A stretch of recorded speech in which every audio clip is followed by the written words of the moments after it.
back again this week. It's Andrew Doherty here with Waterford Harbour Tides and Tales. And we're at the end of the Ford Channel, just below Waterford City. And that's the tug Tramontane heading downriver. There must be a ship coming up. Now, look across. That's Kilkenny. Bellevue House are the remains of it.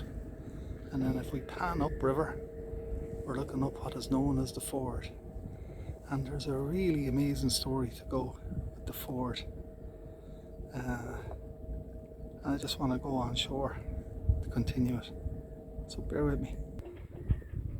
Okay, so here we are, we're on shore. So we're actually on Little Island, or on this tip here, which is man-made. And if we pan around, we're looking up the King's Channel, which is another route into Waterford. And along this way down, Ballycampin there, Blenheim on the right, Woodlands and Faithlick, panning away down towards the port of Waterford. Anyway, the interesting thing, the fascinating thing about this, the Ford, is, as you would imagine, a ford, the place name of a ford, it's a crossing point. And although you wouldn't look at it today and say you'd ever be able to walk across there, at one point it was possible. I'm talking a couple of 100 years ago. But some of the older maps, they show the charts into Waterford.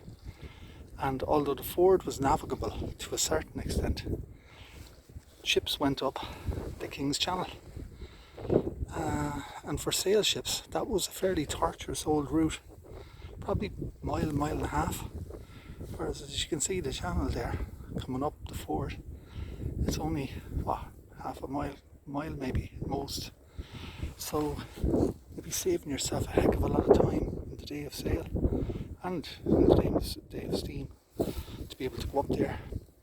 So when Waterford Harbour Commissioners were founded, I think it was 1816, one of the first, there was a number of different elements to their foundation. What was really core for them, I suppose, was to improve the facilities in town for ships to load and unload, but also navigation. So they established the pilots, they looked after buoyage and navigational lighthouses along the shoreline. But the third piece, and probably one of the more important pieces, was to actually dredge the ford and to make it navigable to ships at all times of tide. So that was one of their crucial pieces of work. And you might say, Jesus, was that all done at the one time? Well, the first piece of funding was granted not long after, and the work obviously would have commenced. But there was at least two other phases to the development. One was in the 1860s, mid-60s, 70s, I think. And then there was a final piece in the 1930s that I'm aware of. And there's pictures to go with that. Fine ships, Liverpool, I think they came from. Steam dredgers and big operation to deepen it and to widen it.